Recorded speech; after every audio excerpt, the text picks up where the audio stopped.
Namaskar. Welcome to the State Council of Educational Research and Training. Students, in the last class, we did the Fire Hymn by Keki and Daruwala that is taken from the book Rainbow Part 2 of class 12. Today, we will continue with the rest part of the poem. Hope you must have revised it at your home, the poem, which many of you told me before कि बहुत hard लगता है ma'am. So I think now that statement is gone. वो statement अब नहीं होगा. आपको अब वो poem कुछ समझ में आ रहा होगा. तो फिर हम लोग आगे चलिए करते हैं. उसके पहले एक क्विक रिकैप हम लोग करते हैं. हम लोगों ने पोएम में क्या देखा था? पोएम में देखा था कि पोएट जो हैं वो अपने पिताजी के साथ घाट पे गए हैं, बर्निंग घाट पे, जहाँ पे डेड बॉडीज़ को क्रीमेट किया जाता है, जलाया जाता है. हिंदू धर्म में लोग डेड बॉडीज़ को जलाते हैं, तो वो जनरली ऐसे प्लेसेस रिवर्स के किनारे, पानी की जगहों के किनारे होते हैं. तो पोएट वहाँ टहल रहे थे, स्ट्रॉल कर रहे थे अपने फादर के साथ, और वो डॉन था, मतलब अभी उजाला नहीं हुआ था, अंधेरा था, इसलिए वो बर्निंग घाट और भी ज़्यादा चमक रहा था. आग हर तरफ दिख रहा था, और उसी में कहीं चमक रहा था तो कहीं कुछ डेड बॉडीज़ जो है वो मिड में थे जलने की प्रक्रिया में, जो उसका प्रोसेस था उसमें. तो कुछ आग बचे हुए थे, कुछ अभी जस्ट स्टार्ट हुए थे. तो हर तरह का वहाँ पे सीन था, देखने को मिल रहा था. जहाँ अभी लौ जो लपटें हैं वो कम हो गई थी, वहाँ मूनलाइट अपना खेल दिखा, वहाँ मूनलाइट घुस जा रहा था. ऐसा लग रहा था कि मूनलाइट कभी खेल खेल रहा है, कभी घुस रहा है, कभी तेजी से भाग जा रहा है. इस तरह का सीन था. पोएट के फादर अपने बेटे को, यानी कि जो पोएट हैं, उनको एक जगह दिखाते हुए कह रहे हैं कि देखो वहाँ क्या देखते हैं वो पोएट, कि वो जो डेड बॉडी है वो अभी आधा जला हुआ बचा हुआ है, और जो आग है वो धीरे-धीरे बुझ रहा था. आग, द फायर वाज गोइंग, मतलब it was losing its redness. जो एम्बर्स था, जो चिंगारी था, वो अब खत्म हो रहा था. ऐसा लग रहा था कि वो ऐश में तब्दील हो जाएगा. वो ऐश जिसको जो वो राख, जो ऐश जिसके अंदर सब कुछ समाहित हो जाता है. कहते हैं कि राख अपने में सब कुछ मिला लिया, सारे डेड बॉडीज़ उसी में वही राख बन जाते हैं. लेकिन अभी तो डेड बॉडीज़ बचे हुए थे, आधे जले हुए पड़े हुए थे, और आग पहले ही बुझने लगा. इस पर उनके फादर ने ये लाइन भी कमेंट किया, कहा कि देखो आग तो अपनों को भूल जा रहा है. अब ये एक तो पारसी थे, ये लोग जलाते नहीं हैं डेड बॉडीज़ को, और इनमें भी जैसे हम लोग भी अग्नि को पूजते हैं, वैसे ये भी अग्नि को पवित्र मानते हैं, उसकी पूजा करते हैं. तो यहाँ पे हम लोगों ने देखा था सेकंड स्टैंजा में कि ज़ोरास्ट्रियन यानी कि वो इसलिए भी ध्यान दिलाया गया. आगे के लास्ट स्टैंजा में हम लोग देखेंगे तो आपको समझ में आएगा कि ये वर्ड यहाँ क्यों ऐड किया गया था. पोएट कह रहे हैं कि एक पारसी होने के नाते, क्योंकि हम लोग जलाते नहीं हैं डेड बॉडी को, हम लोग आग को ज़्यादा वैसे पूज्य मानते हैं, हम लोग पायस मानते हैं. तो मेरे फादर ने ऐसा कह दिया कि आग अपना काम नहीं किया, आग भूल गया. मैं कसम खाता हूँ कि आग को ऐसा पाप नहीं करने दूंगा. ये था 2 लाइन में आपका दोनों स्टैंजाज का, जो एक तरह से मैंने रिकैप कर दिया. जैसे आप लोग कभी कुछ देखते हैं सीरियल वगैरह, तो कैसे रिकैप होता है, फिर से सारी पुरानी जो सीन्स है वो आपको यादें ताज़ा हो जाती हैं. अभी भी आपको सारा याद हो गया होगा. तो चलिए हम लोग अब जो नेक्स्ट स्टैंजा है उसे करते हैं. उसके पहले कुछ हार्ड वर्ड्स जो हैं वो हम लोग देख लेते हैं. हाँ, इसमें है कंसाइंड. कंसाइंड का मतलब होता है सेंट ऑफ, मतलब कहीं दूर भेज दिया गया, डिलीवर्ड. जनरली अपने से दूर हटाने के लिए, अपने से छुटकारा पाने के लिए इस वर्ड को यूज़ किया जाता है. Tower of silence. Tower of silence क्या है, यही इंपॉर्टेंट है. यहाँ पे आप थोड़ा समझिए इसको. Parsis dispose the dead bodies on this structure. Parsi धर्म में वो डेड बॉडीज़ को न जलाते हैं, ना ही दफनाते हैं.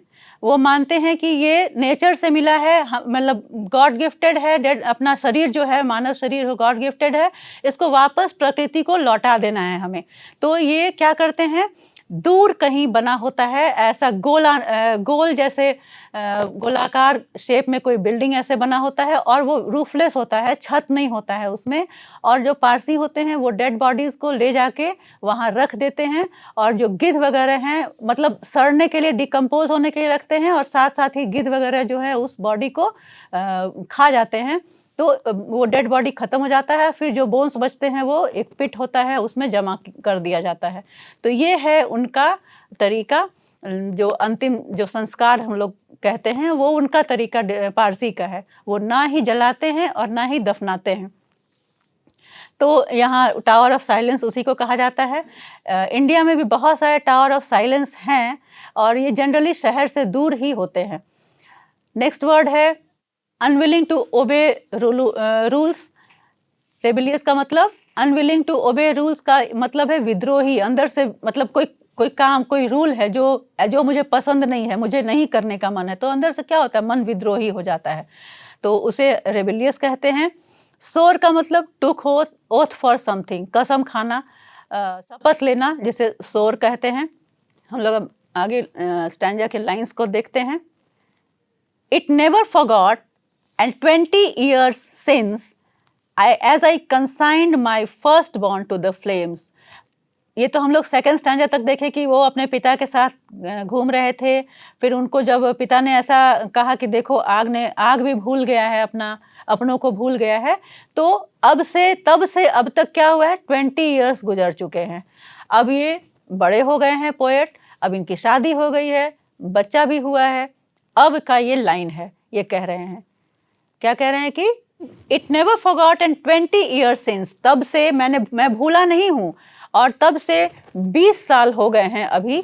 और as I consign my first born to the flames, 20 साल हो गए हैं और मैं अपना पहला जन्मा यानी पहला जन्मा हुआ बच्चा जो है उसे मैं अग्नि को समर्पित कर दिया। हो सकता है कोई ट्रेजेडी हुआ हो इनके साथ, इनका जो पहला बच्चा था वो अब नहीं रहा इस दुनिया में, तो वो इसे कंसाइन करना में, जैसा मैंने बताया कि अपने से दूर कर देना, कहीं हटा देना, कहीं दे देना, भेज देना। तो ये अग्नि को समर्पित करके आए हैं, अग्नि को दे के आए हैं। क्यों भाई? क्योंकि इनमें तो न जलाते हैं और ना ही दफनाते हैं। तो क्या है ये? ये बोल रहे हैं the nearest tower was 1,000 miles। ये कह रहे हैं कि I consigned my firstborn to the flames।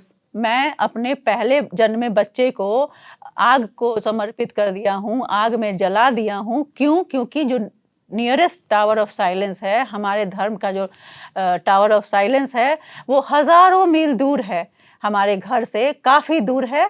मैं वहाँ इस छोटे से बच्चे को ले जा नहीं पाया, इसीलिए मैं उसे जला दिया हूँ। तो ये 20 साल के बाद की बात है और पोएट इस बात से बहुत अफसोस भी जता रहे हैं कि उन्हें खुशी नहीं है, क्योंकि ये उनका धर्म नहीं कहता है, उनका धर्म ये नहीं कहता है कि तुम जला दो मानव शरीर को। तो वो अभी वो अफसोस भी कर रहे हैं और फिर उसके बाद कहते हैं कि the fire hymn said to me. हो सकता है उन्हें ये ऐसा लग रहा हो क्योंकि 20 साल पहले उन्होंने शपथ ली थी, कसम खाई थी कि मैं आग को ऐसा काम करने से बचाऊंगा, मतलब मैं मेरे अपने सामने वो किसी को जलते हुए देख के और आग आधा जला छोड़ दे, फॉरगेटफुलनेस वाला ऐसा सिचुएशन आ जाए, ऐसा वो नहीं चाहते थे। तो वो तो कसम खाए थे, लेकिन अभी तो उनको करना पड़ा मजबूरी में। तो कह रहे हैं कि the fire hymn said to me, वही फायर हिम, वो फायर मुझे अपने संगीत में कह रहा है कि यू स्टैंड फॉरगिवन, मैंने तुम्हें क्षमा कर दिया गया है, मतलब तुम्हें क्षमा कर दिया जा रहा है। क्यों क्षमा कर दिया जा रहा है भाई?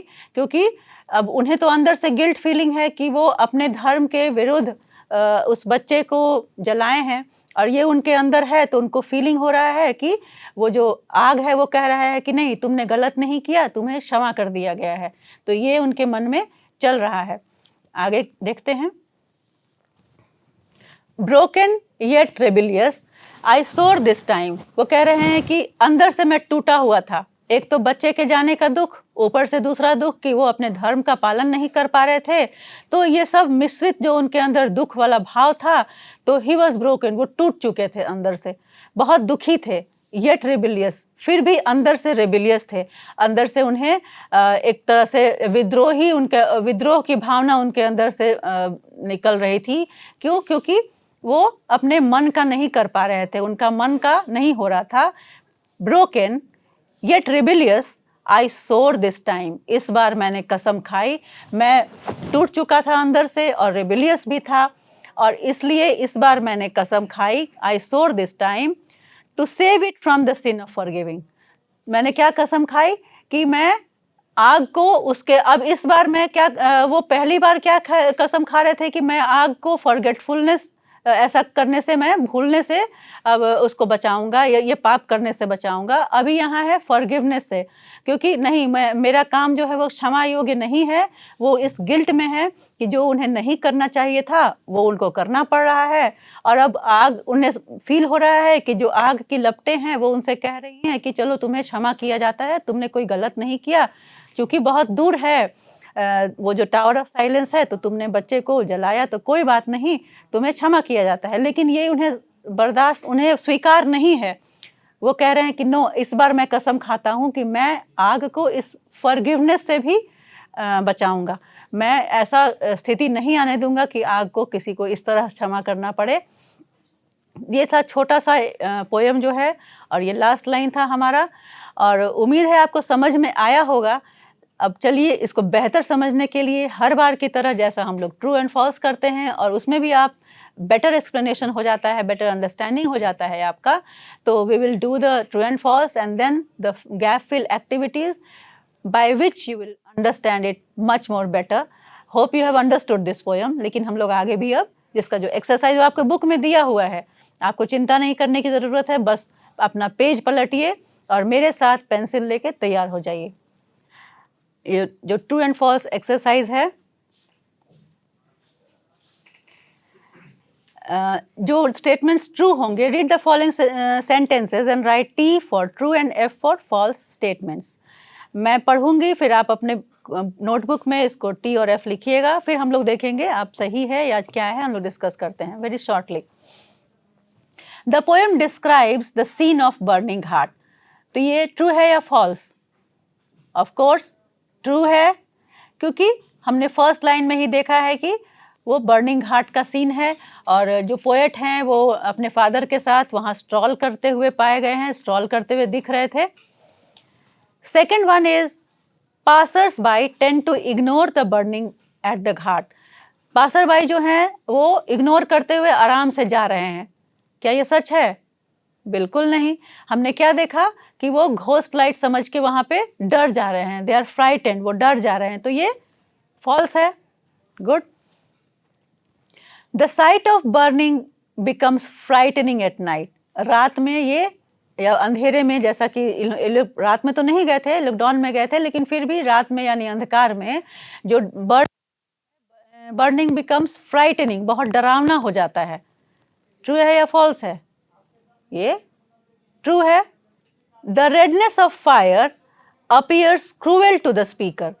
जो आग जो जलता है, जो फ्लेम, आग की लपटें होती हैं जो जलाती हैं लकड़ियों को, और फिर लकड़ियाँ वो जो डेड बॉडीज को जलाती हैं।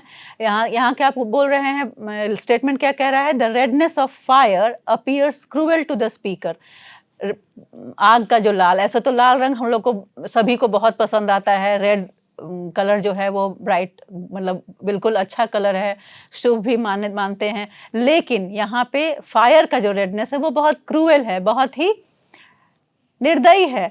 तो ये रेडनेस ऑफ फायर क्यों निर्दयी है, क्यों क्रूएल माना गया है? क्योंकि वो हर चीज को जला के राख कर देता है। तो ये redness of fire appears cruel, बहुत ही क्रूएल स्पीकर को लगता है। ट्रू है या फॉल्स? बिल्कुल ट्रू है। The half burn limbs at the ghat suggests the true working of fire। जो अधजला लिम्स है, लिम्स यानी हाथ और पैर के पार्ट्स जो हैं, जो अधजले रह गए हैं, ये क्या दिखाते हैं? घाट पे जो अधजले रह गए हैं, half burnt limbs eight the Ghat suggest the true working of fire. ये आग का जो काम है, आग अपना काम बहुत सही से कर रहा है, ये दर्शाते हैं। क्या ये सही है? नहीं। अगर आग सही से काम करते रहता तो क्या होता? सारे जो डेड बॉडीज हैं वो ऐश में कन्वर्ट हो जाते और कहीं कोई अधजला हुआ नहीं रहता। तो ये फॉल्स है। The speaker belongs to Zoroastrian religion. जो स्पीकर है वो ज़ोरास्ट्रियन है, पारसी हैं। ट्रू है? बिल्कुल ट्रू है। The speaker is not pleased with the views of his father. Speaker please नहीं है, तो ये सही है, तो ये आंसर है ट्रू। द नेक्स्ट है number H, the first born child was consigned to fire under compulsion. जो पोएट का जो फर्स्ट बॉर्न चाइल्ड था, यानी उनका पहला जो चाइल्ड था, जो किसी ट्रेजिडी के कारण ही was no more, was dead, तो उसे फायर को देना पड़ा, कंसाइन टू फायर यानी फायर को दे देना पड़ा, यानी जला देना पड़ा, अंडर कंपल्सन, मजबूरी में किसी कारणवश जलाना पड़ा। तो ये सही है या गलत है?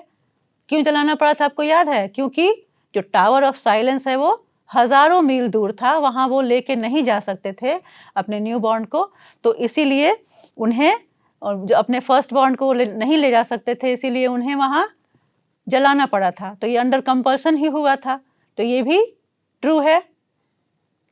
गुड। तो ये था आपका ट्रू एंड फॉल्स, और इससे मुझे लगता है कि आप थोड़ा और बेहतर तरीके से समझ गए होंगे। अभी भी अगर थोड़ा बहुत किसी कॉर्नर बाकी होगा तो हमारे पास जो आपका गैप फिल एक्टिविटी है, जिसे आप फिल इन द ब्लैंक्स कहते हैं, उसे भी हम डिस्कस कर लेते हैं। एंड उसके बाद I am fully sure that you will understand, will understand and you will not have any doubts। आपके पास कोई डाउट नहीं बचा होगा। और चलिए फिर इसके लिए हम लोग आगे का जो एक्टिविटी है वो देख लेते हैं। तो आगे का जो है हमारा फिल इन द ब्लैंक्स वो कुछ इस तरह से है, आप अपने स्क्रीन पे देख सकते हैं। कंप्लीट द फॉलोइंग स्टेटमेंट्स और sentences on the basis of the poem. आप अपने पोएम के आधार पे इसका आंसर देंगे। तो मैं पढ़ूंगी और उसके बाद आप भी सोचिए और फिर मैं आपको इसका आंसर बताऊंगी। The wandering ghost lights dash passer by. तो वांडरिंग घोस्ट लाइट क्या था?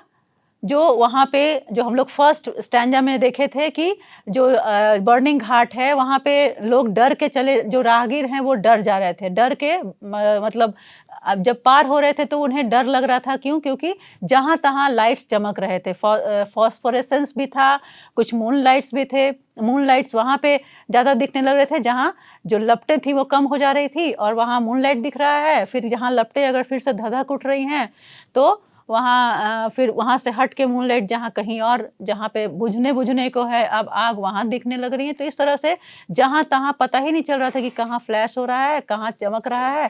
तो इस तरह का वो सीन था पूरा। स्टेबल एक ही जगह आग जल रहा होता है तो क्या होता है, समझ में आता है कि हाँ यहाँ जल रहा है। वहाँ तो पूरा घाट ही जल रहा था। तो ये जहाँ तहाँ घोस्ट लाइट, जैसे लग रहा है कि भूत चमका दे रहे हैं आग को, कहीं कुछ कभी कभी यहाँ चमक हो रहा है, कभी उधर चमक रहा है। तो ये भूत प्रेत का लग रहा था कि चमकाया हुआ आग लाइट्स है। तो लोग वो तो वैसे ही डरते हैं, शमशान घाट के नाम से ही डर लगता है। और अगर मजबूरी में वही, अगर रास्ता वही है, अगर पार होना है और उस तरह का चमक दिख रहा था, तो लोग भूत जैसे चमका रहा है, भूत लाइट प्रकाश चमका रहा है, ये सोच के वो डर जा रहे थे। तो यहाँ पे हम लोग क्या भरेंगे? वहाँ पे the wandering ghost lights frightened passer by, डरा दे रहे थे पासर बाई को, राहगीर को डरा दे रहे थे। तो ये घोस्ट लाइट जो है वो उनसे पासर बाईज डर जा रहे थे। फिर ग्रे ऐश दैट, क्या कुछ था? याद करिए, सेकंड जो स्टैंजा था उसमें था कि the grey ash that swallows all. Swallows all मतलब सब कुछ को निगल जाता है। जब डेड बॉडी जलना शुरू होता है और पूरी तरह जल जाता है तो क्या सिर्फ कुछ वहाँ बचता है? नहीं बचता है। जनरली यहाँ अगर पोयम में देखें तो आग ने एक गलती की थी, छोड़ी थी, वो अलग बात है। लेकिन अगर क्या होता है कि वो जब डेड बॉडी जलाते हैं तो वो पूरी तरह से जल जाता है, तो वहाँ सिर्फ और सिर्फ राख बचता है। उतना बड़ा मानव शरीर जो है वो जल के सिर्फ ऐश बचता है। तो ये क्या है? कहते हैं कि सब राख में चला गया, सब राख बन गया, सब ऐश बन गया, राख में तब्दील हो गया। राख जो है वो सारा निगल गया, यानी सब कुछ राख खा गया। तो ये क्या होगा? Swallows all, the grey ash that swallows all, निगल जाता है हर कुछ को। The ghat is littered with, littered का मतलब क्या होता है? कचरा फैलाना, गंदा करना। तो घाट जो है, जैसा कि हमने पोयम में पढ़ा, उससे हमें क्या दिख रहा है कि घाट पे जहाँ-तहाँ फैला हुआ है। क्या फैला हुआ है? गंदगी फैली है। किस तरह की गंदगी? क्योंकि वो शमशान घाट है, तो किस तरह की गंदगी फैली हुई है वहाँ? वहाँ कोई प्लास्टिक पेपर थोड़ी ना फैला होगा। क्या गंदगी हो सकता है? जो पोयम में हमने देखा है, आप उसी के अंदाज से, हिसाब से सोचिए, इमेजिन करिए। क्या था वहाँ? अध जले हाथ पैर, अध जले हड्डी के टुकड़े। तो हम लोगों ने देखा था कि एक बोन स्टब करके आया था आपके सेकंड स्टैंजा में, and the bone stubs the fire at times forgets its dead, ऐसा था ना। तो बोन स्टब का मतलब मैंने क्या बताया था? अध जले हड्डी का टुकड़ा जो है वो उसको बोन स्टब कहते हैं। तो जो घाट है, जब आग वैसा काम कर रहा था, तो जहाँ तहाँ क्या था? गंदगी फैला हुआ था बोन स्टब से। वो अध जले हड्डी के टुकड़े जो हैं वो पड़े हुए थे। तो लिटर्ड मतलब गंदा हो गया, गंदा गंदा इन द सेंस कि वहाँ वो सब पड़ा हुआ, बिखरा हुआ था। तो बोन स्टब्स आंसर होगा इसका। द फायर एट टाइम, यहाँ पे वो लाइन मैं अभी तक लगता है कि अभी तक कई बार वो लाइन बोल चुकी होंगी कि fire at time dash it's dead. आग कभी कभी क्या करता है? अपने अपनों को भूल जाता है। फॉरगेट्स इट्स डेड, यस, कभी कभी भूल जाता है। भूल जाता है तो क्या करता है? भूल जाने के क्रम में जलाना भूल जाता है, क्योंकि लोग विश्वास करके अपने अपने प्रियजनों के डेड बॉडीज को आग में डाल देते हैं। और हिंदू धर्म में जैसा क्रीमेशन है, जलाने का की प्रथा है, तो डाल देते हैं। अपने से विश्वास करके इतने अपने जो उनके इतना प्रिय होते हैं उसे आग को समर्पित कर देते हैं। तो आग का क्या काम है?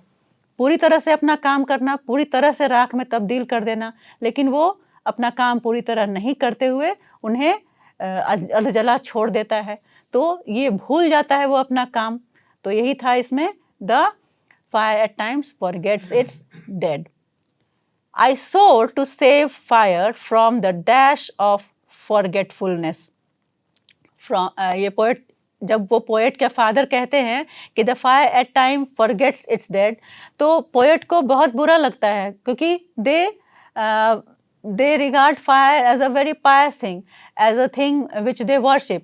And when his father told him कि the fire is also not doing his work properly, तो he feels in like a way he feels ashamed of that. उन्हें थोड़ा सा खराब लगता है, बुरा लगता है। तो क्या होता है? वो क्या कसम खाते हैं कि I swore to save the fire from, आग को मैं बचाऊंगा क्या चीज से? भूलने की, पाप करने से, सिन करने से। I swore to save the fire from the sin of forgetfulness, भूलने का पाप जो उसने किया है। क्या भूला है आग ने? जलाना भूला है। डेड बॉडीज को, जो लाशें हैं, उनको वो अधजला छोड़ दिया है। तो इस पाप से, वो एक तरह से इस आग ने पाप किया है, अपना काम पूरा नहीं किया है। तो इस पाप से मैं उसे बचाना चाहता हूँ, वो सोचते हैं। The nearest dash was 1000 miles. आगे के लास्ट जो स्टैंजा है हमने उसमें देखा था कि जो पोएट हैं उन्हें अपने न्यू बॉर्न को जलाना पड़ा था, उनको देना पड़ा था आग को। तो क्यों? लिखा था उसमें, लाइंस में था कि I consign my new born to the fire. तो क्यों? बिकॉज पारसीज क्या करते हैं? पारसीज अपने डेड बॉडीज को, अपनों के डेड बॉडीज को टावर ऑफ साइलेंस में जाके रख देते हैं, छोड़ देते हैं, for decaying and for the vultures to eat. लेकिन ये नहीं कर पाए थे क्योंकि इट वाज 1000 माइल्स अवे, वो हजारों मील की दूरी पे था। तो वो अपने छोटे बच्चे को नहीं ले जा सकते थे, इसीलिए वो उन्हें वहाँ पे क्रीमेट करना पड़ा था। तो यहाँ आंसर है, the nearest tower of silence was 1000 miles. वो काफी दूर था, हजारों मील की दूरी पे था। The speaker consigned his dash to the flames. Speaker जो है, जो यहाँ पोएट हैं, वो कंसाइन, जैसा मैंने बताया था कि क्या होता है कंसाइन का मतलब, टू सेंट ऑफ, या दे देना, या अपने से दूर कर देना। तो अपने न्यू बॉर्न को, अपने फर्स्ट बॉर्न को वो फ्लेम्स को दे देते हैं, यानी कि वो क्रीमेट कर देते हैं, यानी वो जला देते हैं। नेक्स्ट है, the speaker was broken yet. अंदर से स्पीकर जो है वो टूट चुका था, लेकिन उसके अंदर से एक और भावना थी, पहले तो टूट क्यों चुका था? टूट चुका था क्योंकि एक तो वो अपने फर्स्ट बॉर्न को वो खो दिया था। डेड बॉडी उसका डेड बॉडी उसके पास था, और दूसरा क्या था, वो अपने रिलीजन को फॉलो नहीं कर पा रहा था किसी मजबूरीवश यानी बहुत दूर था टावर ऑफ साइलेंस, और वो अपने फर्स्ट बॉर्न के डेड बॉडी को वहाँ नहीं ले जा सकता था, तो अंदर से वो टूट गया था। ही वॉज ब्रोकन, शटर्ड, एकदम टूट चुका था। और दूसरा कौन सा भाव उसके अंदर था? रेबिलियस था वो। The speaker was broken yet rebellious यानी विद्रोही क्यों? क्योंकि अंदर से उसे जो इच्छा थी वो पूरा नहीं हुआ था, अकॉर्डिंग टू रूल वो फॉलो नहीं कर पा रहे थे रूल को, और फिर भी वो उन्हें करना पड़ रहा था। कभी-कभी ऐसा आपके भी मन में आता है, आप बच्चे हैं, आपके मन में अक्सर ऐसी चीज़ें आती होंगी कि लाइफ में चूँकि आपका जो एज है अभी एडोलेसेंस वाला, इस समय आपको लगता है कि आप जो चाह रहे हैं वही सही है, आपके पेरेंट्स जो कह रहे हैं वो सही नहीं है। तो इस तरह की भावना जो है, रेबेलियस वाली भावना हमेशा आपके मन में आती होगी। लेकिन बच्चों ये याद रखना कि जो पेरेंट्स कहते हैं वही सही होता है, क्योंकि इस एज में आपका जो मन होता है वो बेचैन रहता है। तो ये तो आपके लाइफ का है, लेकिन ये मैंने जस्ट एक इसलिए एग्ज़ाम्पल दिया कि रेबेलियस अक्सर मन हो जाता है जब आप जान रहे हैं कि क्या सही है और आप नहीं कर पा रहे हैं उस चीज़ को किसी मजबूरीवश, तो अंदर से एक विद्रोह की भावना आती है। तो उसको यहाँ पोएट को भी वही चीज़ था। स्पीकर वाज़ ब्रोकन, टूट चुके थे अंदर से, लेकिन अंदर से वो रेबेलियस थे, विद्रोही भाव उनके अंदर आ रहा था। The second time the speaker swore to save the fire from the sin of. दूसरी बार एक बार शपथ लेते हैं, लेकिन मजबूरीवश, बहुत ही मजबूरी, इसलिए भी वो शपथ लिए थे और फिर उन्हें तोड़ना पड़ा था। तभी ये भी कारण था उनके रिबेलियस होने का। और दोबारा फिर वो आग को, क्या शपथ लिए थे कि ये आग के पास खड़े होके और माने आग को अपना काम नहीं करते हुए देख के, फॉरगेटफुलनेस वाला जो है, मैं आग को ऐसा नहीं करने दूंगा अपनी तरफ से। मतलब वो तो खैर नहीं ही करते, पारसीज में जलाते नहीं हैं, लेकिन फिर क्या हुआ, वो जो शपथ लिए थे फिर भी वो उन्हें तोड़ना पड़ा था, अपने फर्स्ट बॉर्न को आग को देना पड़ा। तो ये भी भावना था, दुख का भावना था उनके अंदर, रिबेलियस थे वो। और अब दूसरी बार क्या होता है, दूसरी बार वो क्या शपथ लेते हैं फिर से, he swore to save the fire from the sin of. किस चीज से, कौन से पाप से आग को बचाना चाहते हैं? From the sin of forgiving. आग ने जैसा कहा ना, जैसे इन्हें फील हो रहा था जब वो जो बच्चे को क्रीमेट किए, तो इन्हें अंदर से फीलिंग आ रही थी कि आग बोल रहा है, the fire him is telling.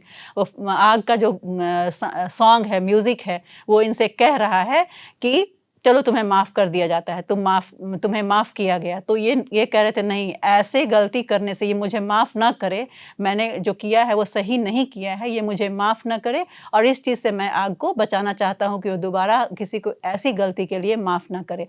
तो ये हमने देखा कि एक डिलेमा है पोएट के अंदर, वो एक गिल्ट वाली फीलिंग है पोएट के अंदर कि वो जो उन्हें नहीं करना चाहिए था उन्हें करना पड़ा, और वो अपने जो उनके मन में था वो पूरा नहीं कर पा रहे थे, वो बिना मन के भी कुछ काम करना पड़ा। तो ये पोएम था, और होप ये आपको फिल इन द ब्लैंक्स और ट्रू एंड फॉल्स के बाद और भी अच्छी तरह से समझ में आ गया होगा बच्चों। और अगर थोड़ा सा भी कहीं डाउट हो, तो मैं एकदम श्योर होके बोलती हूँ कि you watch this class once again, और फिर आपको बिल्कुल भी डाउट नहीं होगा, बहुत ही क्लियर रहेगा आपको हर कुछ। और मिलते हैं फिर अगले कक्षा में। Till then, thank you.